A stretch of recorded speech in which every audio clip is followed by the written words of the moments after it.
Dog, long time no speak. Used to call you all the time. Yes, Jared. We're a refugee, baby. We got ourselves a refugee. We finally got a new one. Here we go.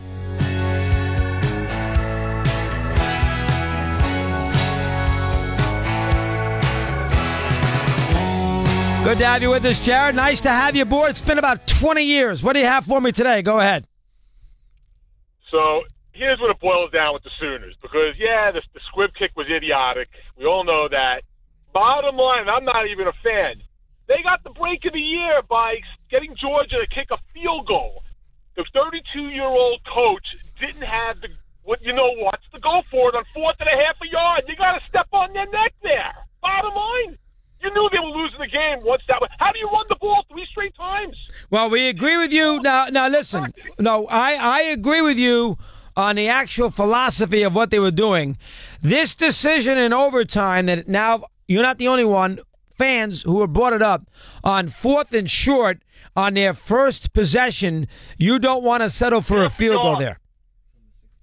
Go ahead. Half a yard. The 32-year-old coach didn't want to take the chance. Well, he knew he was getting the ball back on the second possession. He was going to get the ball first. So they didn't move the ball the entire fourth quarter. They had one drive. They got a lucky fumble because the guy dropped the ball. This Georgia defensive coordinator, I don't even know who he is. Somebody should be hiring him because I'll tell you what, they did a great job on Oklahoma in the second half. Great job. Well, no question about it. They did a great job, but part of it is also Oklahoma, Jared. I don't think it's just the overtime possession.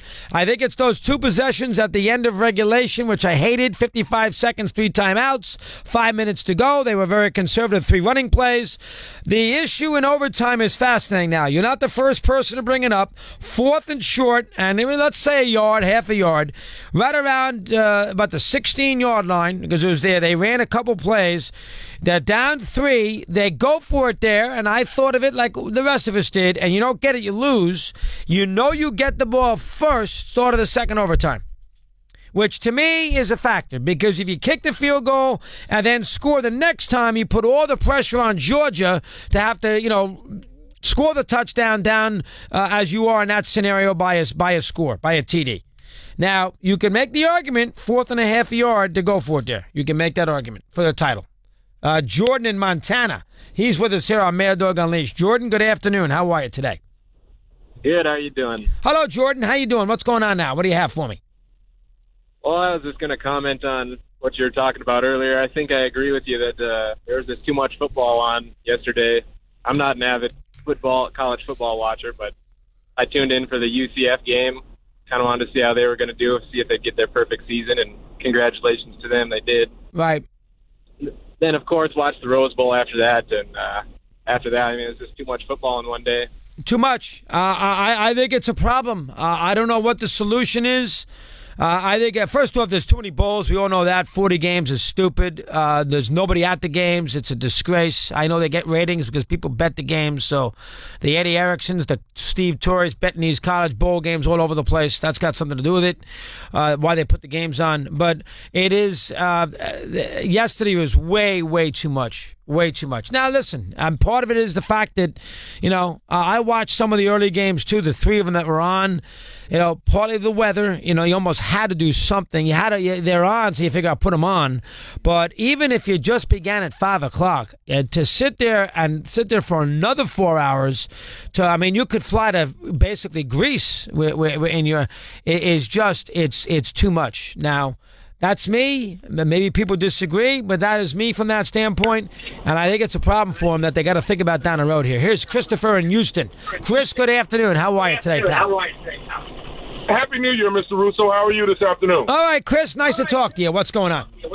Hey, man, first of all, you played to win the game, right? Yes, you did. And one of your 2 favorite spots of mine, Ira and Tom Herman, you would always say that you play to win the game. They didn't. And in the first overtime, Chris, they run the ball 3 consecutive times. You put the ball in the Heisman Trophy's winner's hand, and you let him win the game. Either you win the game there or you lose the game, but at least you put it in the best player's hand and you give your team the best opportunity. Well, I think he should have. I think he should have done it with 55 seconds left when he had the ball in 3 timeouts. I think he should have done it then, as much as any other time, and also with 5 minutes to go. I mean, he had 3 or 4 chances to let the QB win him a title or get him to a title game. And Riley and Mayfield's got to take some of the abuse. They did not do that, and that is a crying shame. And if you lived in Norman today, you'd be sick for a long time. A long time. Hey, Chris, and one other thing about the announcers, I can't get into Fowler and Herb Street. I think they do too much of that SEC cheering, and all of the analysts on there are mostly SEC or Big Ten. And you did the thing on Enberg last week. He was so smooth. They don't do it for me for the game and the scheduling, Chris. We've been watching. New Year's Day is the day to have the games, right? We've been doing this like that '84 Orange Bowl that you're talking about with Nebraska. New Year's Day. The New Year's Day, but you have to start it earlier, like you were saying, man. The start times, by the time 8 or 9 o'clock rolled around, we were all dead tired from the holidays. We were all ready to get back to work. And by 9 o'clock, New Year's Day, it's just too late to try to start. All right, it's ridiculous, folks, that they started Alabama-Clemson at 9, after 9 o'clock in the East on New Year's night when you've been watching football for 10 hours. Now, that is stupid. Now, again, I'll be the first to grant you that I don't know what the solution is if they're going to continue to make sure they're going to stuff Michigan, South Carolina down your throat in the Outback Bowl in front of 20,000 in Tampa. 2 teams who shouldn't be in a bowl game. If they're going to do that, and that's what they insist upon, well, then you're going to have to deal with this because they don't want to overshadow those games. And imagine if they put, a game up before those games are. And I know the Rose Bowl's got a bug up their rear end that, God forbid, anybody upset our little tournament parade where, again, Gary Sinise can't wave to the crowd and get his jollies off because he's part of the Tournament of Roses parade. And, they can't have the Tournament of Roses parade at 10:30 and the game at noon. They can't have that. But in hindsight, that is the proper way. You can't let the Rose Bowl dictate when the Final 4 games are. And the Rose Bowl likes to do that because they're the Rose Bowl and they think they're better than you. The Rose Bowl is like the Masters. There are certain events in sports that think that they are oblivious to the TV schedule. The Rose Bowl's 1. The Masters is 2. Wimbledon's got a little of that. They're 3. There's a few of these events that, God forbid, you intrude on what they do from a historical standpoint. Here's John in Ohio. He's with us here on Mad Dog Unleashed. Johnny, good afternoon. How are you today? What do you have for me? Hey, Happy New Year, dog. Hey, yeah, you're right about these games. What about the games that we had on earlier with Notre Dame and LSU, and I guess what was it, what's the Central Florida team? UCF, the Knights against Auburn in the Peach Bowl. Yes, go ahead. Yeah, why don't they put those games on New Year's Eve? They couldn't do it. Well, they couldn't do it this year because on New Year's Eve you had the championship games on. I'm sorry, you had the NFL on. So this year they could not do that. Now, next year, New Year's Day is going to be on Tuesday, and New Year's Eve is on Monday. So maybe they will have an easier schedule next year, and they can figure something out. To me, it's too much. And Steve Torrey feels the same way I do. It's way, way too much. It's too much. When you and I were communicating last night, you brought up a good point. It was actually hard to sort of get into the flow of that second game. It just can't do it, and you had no time. Not after that first game. I can't do it. I can't. After I see something that's heroic and iconic, I can't run to a second game. I can't do it. I need to digest the first game. That's the one problem. The other problem is it's too late. Yeah, it's ridiculous. 9 o'clock at night. I mean, I can't. Now we got a break. The game wasn't that competitive, and we got out of there. But I can't watch that 9 o'clock at night. That's ridiculous. That was a huge break because once 24-6 hit, that was it for me. Goodbye. Yeah, well, all of us. Now, by the way, I want to get this on right out of the gate because it was important. A week ago, Friday, I got a call from Steve. Barbara Enberg called him, and she said, "Steve, break it. Dick's dead." So, Steve... It's amazing that you would actually joke about somebody passing away. I love Enberg more than anybody. And so Steve... What does that have to do with anything? So Steve made sure the proper authorities, the news outlets were alerted that the great, and I mean the great Enberg had passed away, because you knew right away. So I give you credit for that. No, this is what it comes down to. Do we have a memorial service time yet or not? You still at the age of, how old are you now? 57? 58 years old, still doesn't realize that there's actually like social media, which translates into like immediate information. So the fact that you texted me at whatever it was, 6:50 in the morning, saying Dick Enberg had passed away, and the fact that I responded saying, yes, I know, I saw, sad, you thought that was like me trying to one-up you, when all I did was, when I woke up, turn on my phone and look on Twitter and see that he passed away. Barbara called you, and you got the word out. That's the most important thing. So good job on that. You broke the story. Yes, okay. That's you all over. That's the first thing. Second thing is, you loved Clemson. I actually loved Oklahoma more than I loved Clemson. Oh, I didn't know that. You loved Oklahoma to win the game too? Yeah, absolutely. Oh, I didn't know that. Yeah. Well, wow. Yeah. What was the reasoning behind Oklahoma? I know you love Mayfield. You're a type player. I love him, but I just thought that he was going to make enough plays to get it done. And he didn't. And he spit the bit in the second half. There's no way around it. So you love... yes, I would have went 0 for 2. All right, here is the spot on 4th down. Oh, they didn't show it. Look at this play call. Oh, that drove me crazy. A little run. Would you have gone for it first drive in overtime? On 4th and 1. On 4th and 1? Yeah, I probably would have. You would not have kicked the field goal there, even though you were getting the ball back right away in the second overtime? Well, the biggest problem that I had was in the first overtime, they stopped, Georgia. If you can hold the opposing team to a field goal, that's a win. Oh, absolutely. So now you are one touchdown away from playing for the national championship. You have the ball in your hands. You can score a touchdown, which you should in the short field with a Heisman Trophy winner, and you are going to play for the national title.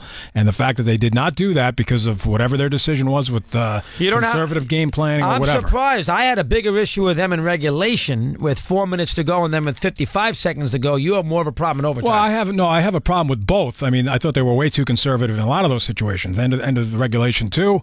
3 timeouts, 55 seconds to go, and then the way they played it. And you realize they had 7. I think they ran 7 plays in the 2 overtimes, and only once, they threw the ball in the end zone. And they threw the ball. They threw the ball twice. Once off the offsides. Well, right, because it was a pick, but it didn't count because it was offside. Let's eliminate that. And the pass they threw was a little 3-yard pass over the middle on 3rd and long. I was shocked. The way they played things so conservatively with the Heisman Trophy winner, and the fact that you need to score a touchdown there and you win the game, you walk off, you win. They didn't do it. Yeah, very, very poor. Okay, very disappointing. We get very disappointing. And Clemson, who you loved, turned around and spit the bit. No, again, I loved Oklahoma more. I thought Clemson was going to win. Boy, that was bad. Really stupid. And now I think there's no way Alabama loses. Yeah, I think the same thing. By the way, so this is part of my update. 4.5. There's not a lot going on. Yeah, 4.5, depending on what you see. So I would assume you'll take a shot at the Tide. I probably will bet them. Yes. Yeah. I probably will take them. I didn't do anything. Yes, you did, but I passed on yesterday. Yeah. I tell you, how about somebody who had Michigan, like Eddie Erickson, up 19? Is that right? Oh God, yes. It's 16-3, and you have a first down inside the 10. What was the spread in that game? 9.5, or maybe 9. Right, they're 16-3. They were going in again. Right? At the 5-yard line against a team that can't score, and you somehow lose by a touchdown. That's a killer. Boy, Harbaugh did a garbage job this year. One thing about Harbaugh, and his brother too, can we take them out of the Hall of Fame, please? Harbaugh never beats San Antonio and Michigan State. He never beats Urban Meyer, and now he can't win a bowl game. He lost to Florida State. He loses badly yesterday. Only Big Ten school to go down this year. And one other thing about Harbaugh, he's a little bit like Gruden, and I like John, but where are the championship rings for Harbaugh? Does he have any? He ran 4 awful plays against the Ravens from the 5-yard line. He lost to the Giants, who are a 9-7 team in the championship game. He has done nothing in Michigan. You would have thought that Harbaugh's Lombardi. I mean, can we lay low a little bit on Jim Harbaugh being some great coach? I know he's quirky. I know he likes to stay in the recruit's house to 3 o'clock in the morning, and he likes to go all over the place and be typical quirky Jim Harbaugh. How about some winning? Can we win a little bit? All fair. How about can we a little bit? I mean, to compare him with Meyer or Nick Saban or something along those lines is an insult. Yes, I 100% agree. I do. I think he's overrated. And I think his brother's a little overrated too. And by the way, boy, he deserved that. John Harbaugh, the idiot, moaning and groaning about having to play at 4:25. Yes, he did. I moaned and groaned, sounded like a jerk who didn't know what was going on. Hey, John, you moron. Excuse my French, you idiot. The reason why we had to sit there and play the game at 4:30 is because the Chargers were in the mix, and they play on the West Coast. What do you want to play at 8 o'clock in the morning to suit your little fan base? And by the way, did you see the amount of empty seats at the Raven game? The upper decks were empty on New Year's Eve. They were all planning their New Year's parties. They got screwed because they switched that was his complaint. Because they moved it from 1 to 4:25. Oh, pipe down, Harbaugh. Pipe down. I got to listen to you now when it made perfect sense with the NFL, what the NFL did. I got to listen to you moan and groan. Shut up. 4th and 13, and they give up a touchdown to Andy Dalton. Oh, boy, there wasn't a happier man in the house than you and me. Boy, I love that. I can't stand the Ravens. Yeah, I had no problem with And him. Flacco's overrated. Another guy we can take out of the Hall of Fame. He's overrated. Is he in there? No, but you get the idea. And Harbaugh, I've had enough of him. I've had enough of the Harbaughs, period. I was excited to see the Bills get in. I was too. Good for them. It was good. We'll get to that a little later on. What else? When is the Dick Memorial Service? Did you get the date on that yet? No, I didn't. That's important. I want to go to Why that. don't you call Bob Costas? He could tell you. Yeah, I'm sure Bob went. Indeed. But that was a good story that you broke there. What else can you tell me? You didn't like the Lombardi. Yeah, I did see the Lombardi the thing. timeline on the ice pole. I actually saw it twice because I saw it with my wife the next day. Really? And she loved it. I had the Lombardi thing was good. Don't get me wrong. But as usual, the NFL Network and its presentation blows the thing out of the water. Those kind of documentaries, let the thing run without the stupid commercial breaks, will you please? They did one commercial break in the middle of that after 2.5 minutes of content. Yeah, you're right. That was a big problem. They had no momentum with the show. And I like Michael Meredith, and he did a good job, and his kid and everything else. But he only got 45 minutes to tell that Dallas side of those stories. I don't want to see your wife.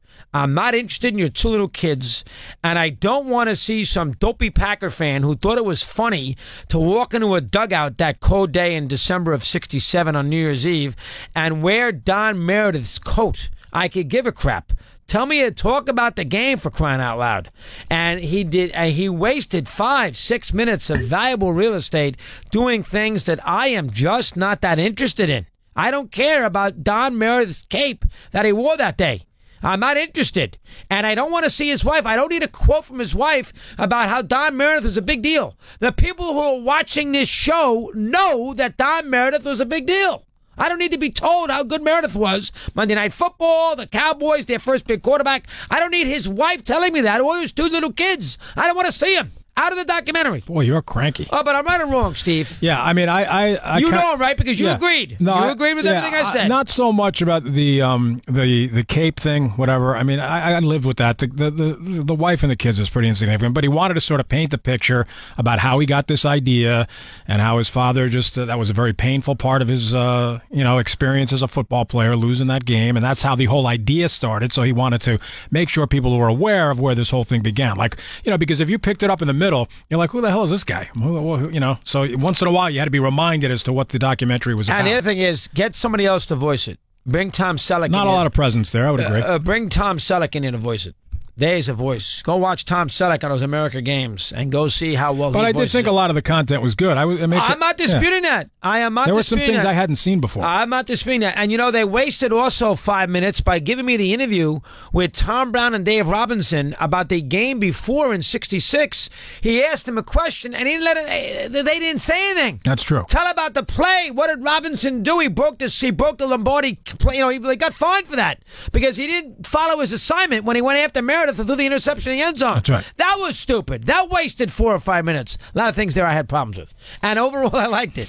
But a lot of things I had problems with. Look, I think if you watch it, you'll enjoy it. I mean, there was enough there to keep your interest. But can the NFL Network, for once, when they put together these documentaries, they screwed up Super Bowl I. They made a mess of that. When they had the people in there talking about the game when they showed Super Bowl I, and we killed that. Yep. Can we just run the documentary with a sponsored by Land Rover, and let the thing run for 45 minutes? Maybe you give me 2.5 minute break in the middle of it. That's what ESPN does with their documentaries. Can we do that from that standpoint? So I don't have the damn thing broken up every 5 minutes? Is that possible? No, I would agree. It's a fair complaint. There were way too many breaks. Way too many. You didn't get a chance to digest it. Especially for an hour show. I mean, it should have been 2 hours, but it drove me crazy. But there were some pretty good things there, I thought. I learned a couple things. Oh, listen. I think getting Lance Rensel on there was good, and Kramer didn't move. Yeah, he definitely did. Now you can't. That's impossible to see that in live. Sure, but he went early. He went early on that, and then he would have kicked the field goal, and we would have still been playing that game. Imagine. Pretty crazy. Lombardi. Let's run it. But I had never seen that clip when he went over to him when he was in the dugout. Yeah, that's on the NFL films. I had never seen that one. Yeah, that's in there. 52 and 53, Yeah. see? They're coming in 50. He says one word. Lombardi's greatness, he doesn't say anything. Well, run it, and let's get the hell out of here. But that was good that he got Starr before, unfortunately, Bart had some issues with the strokes and everything. But that was great. And, it's funny to hear the Packers and Cowboys both say the game never should have been played. Yeah, both sides. Both sides. I mean, you would expect the Cowboys to complain. They lost, but the Packers, too. Yeah, saying this is stupid. We should never have played this game. Even Roselle bouncing around in Oakland, watching the Oakland beat Houston that day. Yeah, what's he doing there? Well, the AFL championship game. Wouldn't you rather see the other game anyway? Well, it was the merger. I get it. I know. There you go. Anything else? No, that's it. Nothing going on, really. So Dick's memorial is it this week? I'll let you know. Please, that's important. Yeah. Are you speaking? Wouldn't you expect me to? Yes, I expect you to. You're talking. Wow, you're doing a speech? That's pretty impressive. It is, isn't it? All the big heavy hitters will be there. Why are we joking about a guy passing away? I'm not joking. And ESPN, by the way, did a superb job of giving Enberg his due at the Rose Bowl for 9 years. Very excellent. Good. Excellent job. Dick got some great tributes. And, he did, and deserved it. Deservedly so. Yeah, Dick got some tremendous tributes here this last week or so. Tremendous tributes. Not too many people around where you just have nothing negative to say about that guy. It's amazing. None of them. And by the way, there were some talk shows locally that at 2:05 on that Friday did not lead with Enberg, and he died that morning. 2:05 locally meaning? Just radio shows that I was listening to did not lead with Enberg. Didn't even mention it. Not on this channel. Not in you led with it. I led with it. I did my whole show on it. Me too. But my point is that should have been the lead for every sports talk show host in America. I see. You agree? I would recommend it. Yeah. Did Tom Byrne lead with Temple basketball, or did he lead with Enberg? He should have. Go back to the John Chaney days. I don't even know what you're referring to. And by the way, one other thing. Can we take John Gruden out of the Hall of Fame? I mean, I understand that John Gruden, I like to see him back in the NFL. There's a lot of guys who are taken out of the Hall of Fame. But you get the guy. Who aren't actually in the Hall of Fame. He's not that great. I mean, geez, he was We were pretty discussing good it earlier. He's pretty good with the Raiders. He won one championship with Tampa with Dungy's team that he put together. I mean, can we calm down on John Gruden? That he is some, it's not like Landry's coming back. Can we mellow out a little bit? John Madden is not coaching the Raiders now. Can we calm down? Hello? You can do anything you want. Very good. Anything else? That's it. Indiana, Wisconsin tonight. Looking forward to it. 7 o'clock start. ESPN. Look at that. He's all ready to go. Got to get him out of here early. 5:30 update you don't have to do, so you get the early train. Oh, that's nice of you. And you can watch the show. Too cold outside. Oh, damn. My God. Freezing. Unbelievable. Freezing. Can't take it. Can't take it. I'm sick of the weather. I'll tell you right now, it's not going to be too much longer. San Diego, L.A., here I come. Here you come. Retirement. Another couple of months of that TV show, and adios. And I'll do that radio from Sunset Boulevard. What's the name of the street we're on there? Near Craig's Want me to restaurant? keep doing this? Set me up at Padres camp. That's what you should say. By the way, I got a nice note from Freddie Couples today because we got him a nice little gift certificate. Oh, that's nice. At Craig's restaurant. Freddie sent. Did you know that, Eddie? Freddie Couples said something today. I'm happy to hear that. That's good. Very good. We love Fred. Fred's a good man. What else? Anything else on the? No, you okay? I think we covered it all. Very good. You look good today. How's your Christmas? Everything was good. Worked Sunday drive, as you know, Christmas Eve. And congratulations for finishing off. You had a good finish there on Sunday, so you're done with that for the year. You're 17 weeks. Got through the 1 o'clock games, which was not an easy challenge. We did that with nothing on the line. Oh, those 1 o'clock games. Never had it worse. That was rough. Oh, rough. All right, we'll take a timeout. We'll see you shortly. Double break here, Kyle. We come back here on Mad Dog.